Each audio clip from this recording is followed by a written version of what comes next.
ନାଇଁ ଡକ୍ଟର ନାଇଁ ଥରୁଟିଏ ଖାଲି କହିଦିଅନ୍ତୁ ଆପଣଙ୍କ ରିପୋର୍ଟ ସବୁ ଭୁଲ ବୋଲି।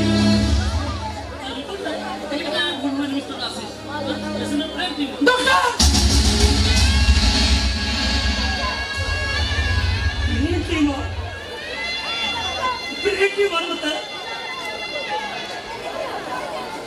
ଦେଖୁଛ ଯେତେବେଳେ ମୋ ଆମିଷା ଜାଣିବ କଣ ହବ ତା ମନର ଅବସ୍ଥା।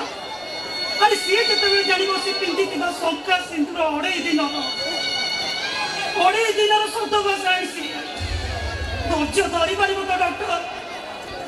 ଧୈର୍ଯ୍ୟ ଧରିପାରିବ ତ ସେ? ମୁଁ ଆପଣଙ୍କୁ ଜଣାଇଦେଲି ମିଷ୍ଟର ଆଶିଷ, ଏଥର ମୁଁ ଆସୁଛି। ନାଇଁ ଡକ୍ଟର ଆପଣ ସେମିତି କୁହନ୍ତୁନି।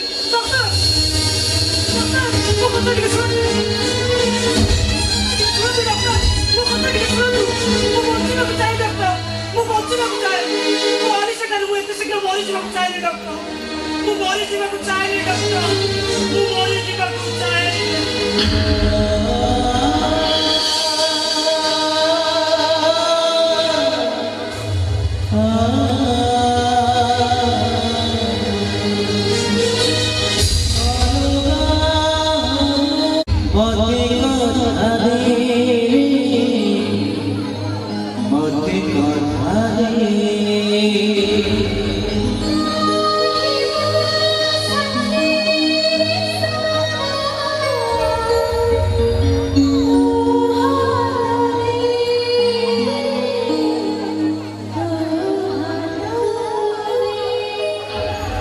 আজি ମୋ ବାସର ଓ ଆଶିଷ ଯେମିତି ଦୁଷ୍ଟ ନା ଆସୁ ଆସୁ ତାକୁ ଦୁଷ୍ଟାମି ଆରମ୍ଭ କରିଥିଲେ। ସେ ଯାହା ମୋତେ ନା କାହିଁକି ମୁଁ କି ବହୁତ ଖୁସି, କାହିଁକି ନା ମୁଁ ତାଙ୍କ ପରି ଗୋଟେ ଜୀବନ ସାଥୀରେ ପାଇଛି। ଜୀବନ ଏତୁଡ଼ି ନିଆରୁ ଆରମ୍ଭ, ଜୁଇ ନିଆରେ ଶେଷ। ଆରେ ଏପାଖେ ମୃତ୍ୟୁ ମତେ ଜଗି ବସିଛି, ଆଉ ସେପାଖେ ମୋ ପ୍ରାଣ ପ୍ରିୟ ସଙ୍ଗିନୀ ମତେ ଚାହିଁ ବସିଛି। ଆରେ ଏ ସମୟରେ ମୁଁ କାହାର ହେବି? ମୃତ୍ୟୁର ନା ପ୍ରେମିକାର ନା ମୃତ୍ୟୁର ଦ୍ୱାର ଦେଶରୁ ଫେରିବା ମୋ ପାଇଁ ଅସମ୍ଭବ। ଆରେ କାହିଁକି ସମସ୍ତଙ୍କୁ ମାୟା ବନ୍ଧନରେ ପକେଇ ରଖିବି? ବରଂ ଏବେଠୁ ଆଜିଠୁ ମୋ ପରିବାର ଲାଗି ସମସ୍ତଙ୍କ ପାଇଁ ମୁଁ ପାଲଟି ଯିବି ଘୃଣାର ପାତ୍ର।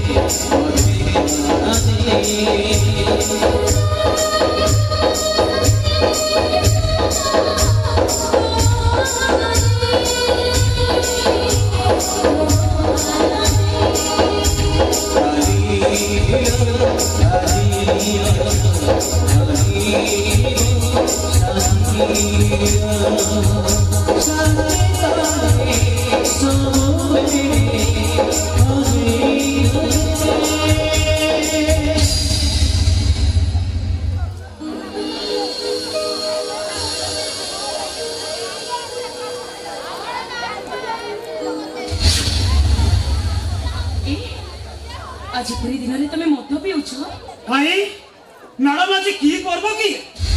आज पूरा मो बासर राती आम दाम्पत्य जीवन रे एई तो प्रथम छी से मद गुड़ा को पियोनी ए गुड़ा को शरीर प्रति क्षति है। अरे हट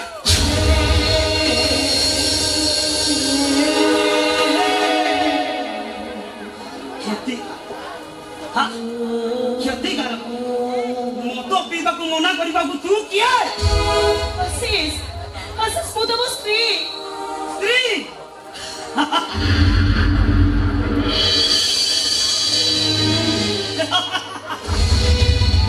अब स्त्री शब्दर अर्थटा कौन जानी जल्दी जानी मत मद पीवा को मना कर मद निशा तुम एमती सब कौन गपी जाऊँ कि जानी पार्छ कि नहीं मद निशा गपनी जहाँ कहूँ सत कहूँ आशीष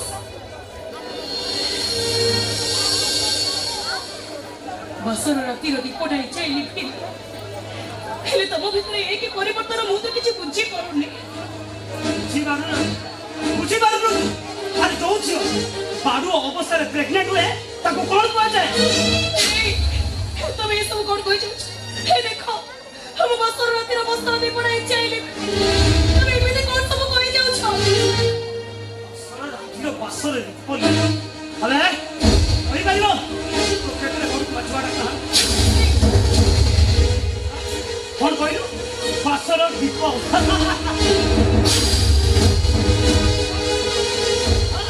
କଣ କହିଲୁ? ବାସର ରାତି ବାସର ଦୀପ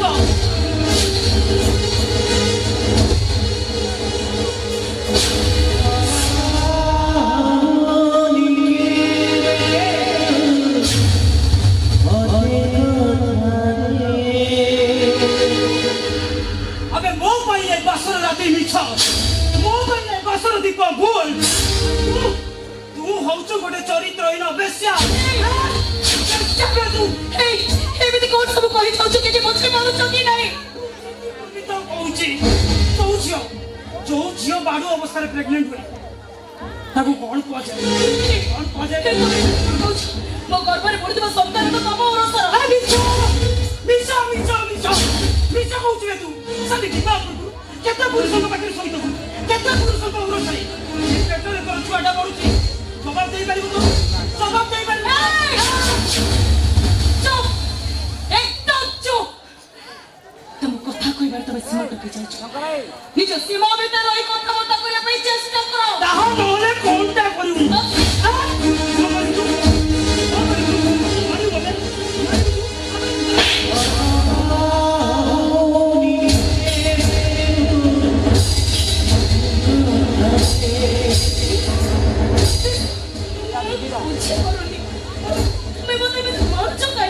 ଆଉ ମାରିବିନି କଣ ହତ୍ୟା କରିବି?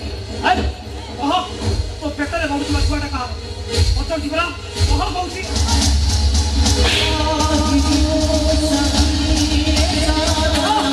ତୋ ପେଟରେ ବଢୁଥିବା ଛୁଆଟା କାହାର?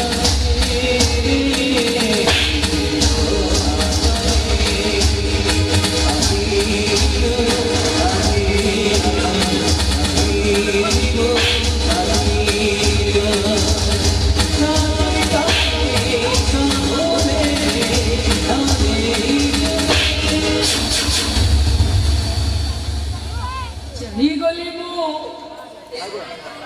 ବୁଝିଗଲି। ତମେ ମୋତେ କେବେ ବି ଭଲ ପାଉନଥିଲ। ତମେ ମୋ ସହିତ ପ୍ରତାରଣା କରୁଥିଲ। ତମେ ହେଉଛ ଜଣେ ପ୍ରତାରକ। ତମେ ହେଉଛ ଜଣେ ସ୍ୱାର୍ଥପର ମଣିଷ। ମୁଁ ଗୋଟେ ସ୍ୱାର୍ଥପର ମଣିଷ। ମୁଁ ଗୋଟେ ପ୍ରତାରକ। ଭୁଲ ହେଇଗଲା ମୋର ଜୀବନ ଯଦି ବାଛିବାଟା ମୋର ବହୁତ ବଡ଼ ଭୁଲ ହେଇଗଲା। ଫସିଗଲି ମୁଁ। ହେ ଭଗବାନ ମୋତେ ଦେଉଳରେ ଫସିଗଲି। ହଁ ତମେ ଫସିଗଲ ତମେ ମୋତେ ଫସିଗଲ। ତମ ଭଳି କାମୁକ ପୁରୁଷ ସମାଜ ପାଇଁ ଗୋଟେ ଗୋଟେ କଳଙ୍କ। ତମ ଭଳି ସ୍ତ୍ରୀ କହୁଛି ମୋ ପାଇଁ ଗୋଟେ ଦୁର୍ଯ୍ୟୋଧନ। ହରିଗଲି ମୁଁ। ମୋ ଜୀବନ ରାସ୍ତାରେ ଚାଲୁ ଚାଲୁ ମୁଁ ସାଂଘାତିକ ଖବର ହରି। ହଁ ତମେ ହାରିଗଲ। ଜାଣି ଶୁଣି ନିଜକୁ ନିଜେ ଠକିଦେଲ। ଆରେ ତମ ବିଶ୍ୱାସରେ ମିଶାଇଦେଲି ମୁଁ କେଇ ଖଟ ବିଷ। କୁହ କହୁଛି ଆରେ ଆଜିର ଏ ପରିସ୍ଥିତି ପାଇଁ କାହାର ଦୋଷ? ଆରେ ଏଠି ତମର ଦୋଷ ନା ମୋର ଦୋଷ?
ସୁନ୍ଦର ତୃପ୍ତିର ଅବସାଦ ନାହିଁ ଯେତେ ଦେଖୁଥିଲେ ନୂଆ ଦିଶୁଥାଏ। ସତରେ ସତରେ ଧରା ତମ ଭଳି ନାରୀ ମାନଙ୍କ ପାଇଁ ଏ ବିଶ୍ୱରେ ଆଜି ମା ସମାଜ ଶବ୍ଦଟା କଳଙ୍କିତ ହବାକୁ ବସିଲାଣି। କଳଙ୍କିତ। What nonsense! ନା ନା ନା ନା ନା ମୁଁ ଏକଦମ ସେନ୍ସରେ ଅଛି। ଆଉ ସେନ୍ସରେ ଅଛି ବୋଲି ତ ସବୁ ଦେଖୁଛି ଆଉ ଚୁପଚାପ ଶୁଣୁଛି। ଆଚ୍ଛା କହିଲ ତମେ କେ ଅଲଜ୍ୟା ଲୋକ କାରଣ ବେଲଜ୍ୟା ଲୋକ ଲାଗି ତମେ ହଁ, ସବୁ ଦେଖୁଛି ସବୁ ସହୁଛି ଆଉ ଏଇଟା ମଧ୍ୟ ଦେଖୁଛି। ସେଦିନ ରାମାୟଣର ଯୋଉ ଲକ୍ଷ୍ମଣ ସୀତା ଭାଉଜଙ୍କ ପାଦ ବ୍ୟତୀତ ମୁହଁକୁ ବି ଦେଖିନଥିଲା, ସେଇ ଅନୁଜ ଲକ୍ଷ୍ମଣ ଆଜି ମାତା ସୀତାଙ୍କର ବସ୍ତ୍ର ହରଣ କରୁଛି। ଏକଦମ ଟେରିଫିକ୍। ଯଦି ଆଖିରେ ନ ଦେଖି ପାରୁଛ ତାହେଲେ ଆଖିଟାକୁ ସବୁଦିନ ପାଇଁ ବନ୍ଦ କରିଦିଅ। ଆରେ ଆଶିଷ, ତୁ ମୋ ସ୍ତ୍ରୀ ସହିତ ରାତି କଟାଉଛୁ, ସେଥିପାଇଁ ମୋର ଦୁଃଖ ନାହିଁ ରେ। ଦୁଃଖ କେବଳ ମୋର ସେଇ ଝିଅଟା ପାଇଁ ଯେ ତତେ ଭରସା କରି ତୋ ହାତ ଧରି ତା ବାପ ଘର ଏରୁଣ୍ଡି ଦେଇ ଏ ଘରକୁ ଚାଲି ଆସିଛି। ଆରେ ଆଶିଷ, ଏଇଟା ଗୋଟେ ମାୟା ହରିଣୀ ରେ, ଏଇଟା ଗୋଟେ ମାୟା ହରିଣୀ। ତା ମାୟା ଜଙ୍ଗରେ ବାନ୍ଧି ତୋ ସଂସାରଟାକୁ ଛାଡ଼ ଛାଡ଼ କରିଦବ। ଅହଙ୍କାର ପାଚେରୀ ଉପରେ ବସି ତୋ ପରିବାରଟାକୁ ଜାଣି ପଡ଼ି ଛାଡ଼ ଛାଡ଼ କରିଦବ। ତୋତେ ମାଙ୍କଡ଼ ବୋଲି ରୋଷେଇ ମାନେ ମାଙ୍କଡ଼ ବୋଲି। ବେଲଜ୍ୟା ଲୋକ ଲାଗି ତମେ ଅଲଜ୍ୟା ଲୋକ ଲାଗିଆ ସେଦିନ ଏତେ ସବୁ ଘଟଣା ଘଟିଗଲା। ଆଚ୍ଛା କହିଲ ଯୋଉ ନାଚ ସାରନ୍ଦିର ଜିନିଷ ଥାଏ ତମ ପାଖରେ ଅଛି ନା ନାହିଁ ବା? ଆରେ ନାହିଁ ବୋଲି ତ ଏଠି ପଡ଼ି ରହିଛି, ଆଉ ସବୁ ଦେଖି ସବୁ ଶୁଣି ଚୁପଚାପ ରହୁଛି। ହେଲେ ଏଣିକି ଆଉ ନୁହେଁ, ମୁଁ ଅନ୍ଧ ମୁକ ବଧିର ପରି ଆଉ ଜୀବନ କାଟି ପାରିବିନି। ପ୍ରତିବାଦ କରିବି ମୁଁ, ପ୍ରତିବାଦ। କଣ କରିବ ତମେ? ଏଇଠି ଅନେଇଲ, ମୁଁ ନାଗରା ନାଗରାଜ ଭଉଣୀ ଧରା ନାଗରା। ନାଗୁଳି ଠାରୁ ଟିକେ ଅଧିକ ଆଉ ବାଗୁଳି ଠାରୁ ଟିକେ କମ୍। ମୋ ସହିତ ପଙ୍ଗ ନେଲେ ନାମ ନବୁରେ ପୁଅ। ନାମ ତ ଭାବେ କି ନାମ ଦେବେ? ଚୁପଚାପ ସେଇଠି କହୁଛି ତମ ନହେଲେ କିଛି ଭଲ ହବନି କହୁଛି। ହବନି। ଆରେ କଣଟା ଖରାପ ହେଲା? ଆରେ କଣଟା ଖରାପ?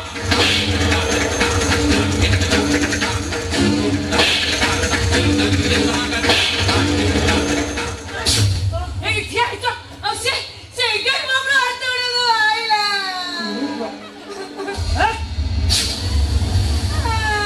କାଇଁ ମାଇଲେ ତାକୁ? ଆରେ ପଚାରୁଛି ପରା କାଇଁ ମାଇଲେ ତାକୁ? ଆବେ ଦରକାର ପଡ଼ିଲେ କେବଳ ତାକୁ ନୁହେଁ, ତୋ ଭଳି ଅବାଧ୍ୟ ଭାଇକି ବି ମୁଁ ଶାସନ କରିପାରେ। ମୋତେ ଆସଉ ଦେବ। ଆବଶ୍ୟକ ପଡ଼ିଲେ ସେଇଆ କରିବି। ଆଚ୍ଛା ଏତେ ସାହସ? ମାର ମାର କହୁଛି।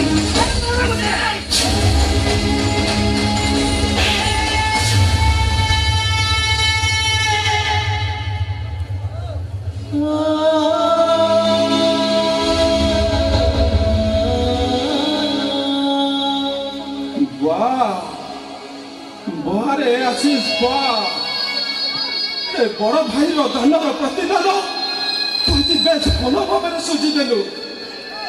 ରାମାୟଣର ରାମ ଲକ୍ଷ୍ମଣଙ୍କ ସମ୍ପର୍କର ପାଉଣାକୁ ଏ ଦୁନିଆକୁ ତୁ ବେଶ ଭଲ ଭାବରେ ବୁଝେଇଦେଲୁ। ଭାଇ ପିଲାବେଳୁ ବାପା ମା ମରିଗଲା ପରେ ଏଇ ହାତରେ ତତେ ମୁଁ ମଣିଷ କରିଛି।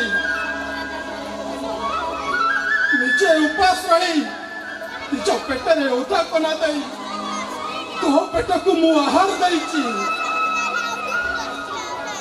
ନିଜ ଖୁସିକୁ ଜଳାଞ୍ଜଳି ଦେଇ ତତେ ପାଠ ସାଠ ପଢି ମଣିଷ କରେଇଛି। ଆଜି ବଡ ହେଇଗଲୁ, ମୁଣ୍ଡକୁ ହାତ ପାଇଗଲା ପରେ ମୋ ଦାନର ପ୍ରତିଦାନ ଭଲ ଭାବରେ ସୁଝିଦେଲୁ ରେ, ଭଲ ଭାବରେ ସୁଝିଦେଲୁ। ଆରେ ତମ ଭଳି ଲୋକଙ୍କୁ ଠିକ ସେଇଆ ଦରକାର। ଏ ଘରେ ଯାହା ଇଚ୍ଛା ମୁଁ ସେଇଆ କରିବି। ପ୍ରତିବାଦ କରେ। এই হাত দেখুছ এমতি মাড মারিবি এমতি মাড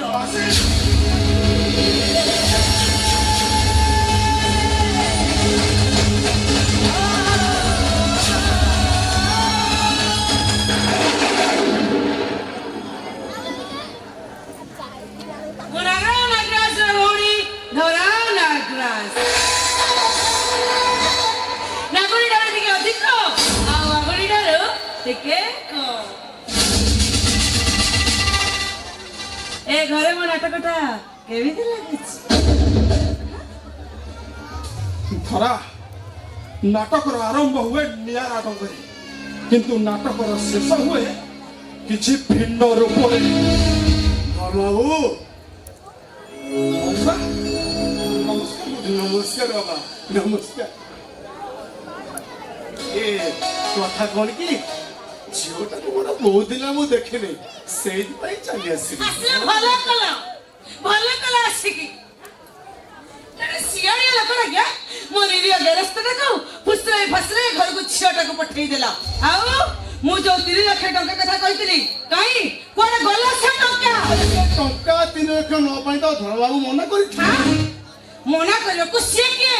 ସିଏ କିଏ? ହଁ। ଆରେ ସିଏ ପରା ତମ ସ୍ୱାମୀ ହଁ। ଏ ଘରର ମୁରବୀ। What nonsense! ଶୁଣ କାନ ଖୋଲି ଶୁଣି ରଖ ଏ ଘରର ମୁରବୀ ହଉଛି ମୁଁ। ଏ ମା ନିଜେ ନିଜେ ଆରେ ନିଜେ ନିଜେ ପିଢ଼ିରେ ଠିଆ ହୋଇଗଲେ କେହି କେବେ ଡେଙ୍ଗା ହୋଇଯାଏନି। ରାଜାଙ୍କର ମୁକୁଟ ପିନ୍ଧି ଦେଲେ କେହି କେବେ ରାଜା ହୋଇଯାଏନି। ଘରର ମୁରବୀ କିଏ? ତାର ଆଚାର ବ୍ୟବହାର ଠାଣି କହିହେବ। ଆରେ ଏ ବୁଢ଼ା ମୋ ଉପରେ ଠିଆଇ ମତେ ତୁ ରାଜନୀତି ଶିଖାଇବ? ରାଜନୀତି ଏ ମା ବୋଉ ହିସାବରେ ତମର ଯେତିକି ଅଧିକାର ଅଛି ଏ ଘରେ ମୋ ଝିଅର ବି ଅଧିକାର ଅଛି। ତମେ ଯେମିତି ଏ ଘରର ବୋହୂ ମୋ ଝିଅ ବି ଏ ଘରର ବୋହୂ। ଡାଲି ଆଖି ଦେଖି କଥାବାର୍ତ୍ତା ବନ୍ଦ କରି ଗୁରୁଜନ ମାନଙ୍କୁ କେମିତି କଥାବାର୍ତ୍ତା କରାଯାଏ ସେଇ ହିସାବରେ କର। କଣ ହେଲା ତମେ ଏତେ ସାହସ? ତମେ ପୁଣି ମତେ ସର୍ଫା ଶିଖାଇବ? ମା ତମକୁ ଦେଖିକି ଲାଗୁଛି ତମର ଶିକ୍ଷାଗତ ଯୋଗ୍ୟତା ନିହାତି ଭାବରେ କମ୍। ହଁ ତମେ ଘରୁ ଆସିଲା ବେଳେ ବୋଧହୁଏ ଶିଷ୍ଟାଚାର ଶିଖି ଆସିନ। ଧୀରେ ଧୀରେ ମା କଥା କୁହ ତା ନହେଲେ ଯୋଉ ଘଣ୍ଟିକାଟା ରଖିନ ଘଣ୍ଟିକାଟା ଛିଣ୍ଡିଯିବ ମା। ଆଉ ଜୀବନ ସାରା କଥା କହିପାରିବନି ମୁକ ପାଲଟି ଯିବ ମୁକ। ଭାଇ ବାପା ଏଇ ମୋ ଝିଅ ଆସିଲା।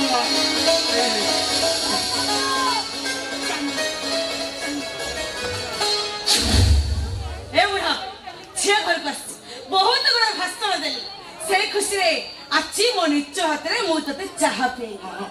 ଏଇ ନା ଚାହା।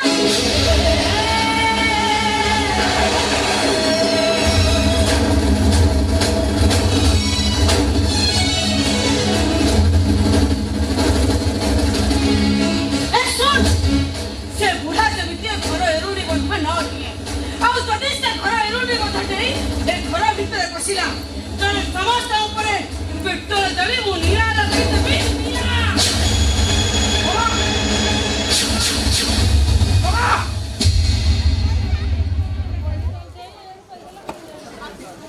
ମଉସା, ଏ ଧରା ସବୁବେଳେ ଏମିତି। ତାର ଭୁଲ ପାଇଁ ମୁଁ ଆପଣଙ୍କୁ ହାତ ଯୋଡ଼ି କ୍ଷମା ମାଗୁଛି ମଉସା। ଆପଣ ତାକୁ କ୍ଷମା କରିଦେବେ ତାକୁ।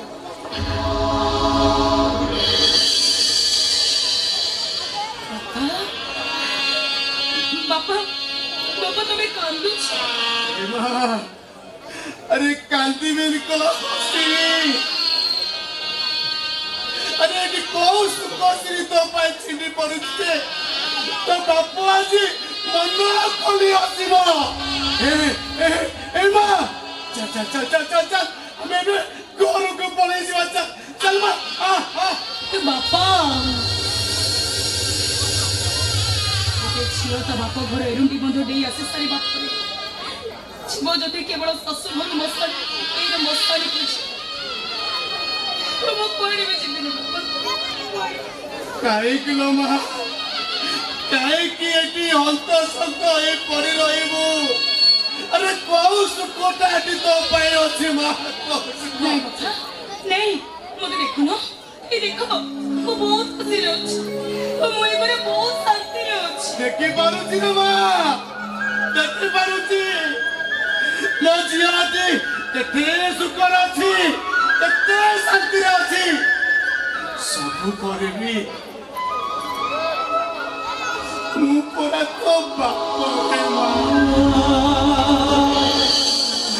ମୋ ଝିଅର ମୁହଁ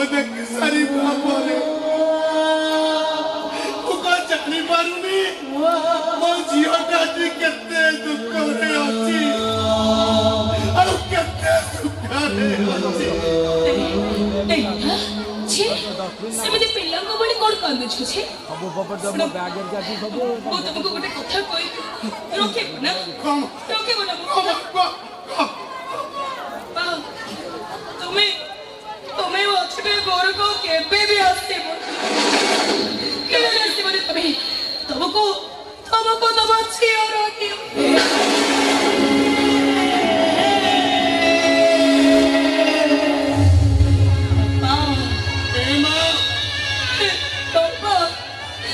କାହିଁକି ନା ତମେ ପରା ମୋ ବାପା ତମ ଝିଅ ଯଦି ଦୁଃଖକୁ ଦେଖିବ ତମେ କଣ ସହିପାରିବ ନିୟମଟା ପକେଇଦେଲୁ ଆରେ ତୋ ବାପା ମୋର ତୋ ବେରିଟାକୁ ପକେଇଦେଲୁ ହଉ ରେ ମା ହେଲେ ମା ଏଠି ଯୋଉ ଘଟଣା ସବୁ ଘଟି ଯାଉଛି ମୁଁ କିଛି ବୁଝିପାରୁନି ରେ ମା ହେଲେ ତତେ ମୁଁ ଗୋଟିଏ କଥା ପଚାରୁଛି ମତେ କହିଲୁ ରେ ମା ଏଠି ତୋର ଦୋଷ ମୋର ଦୋଷ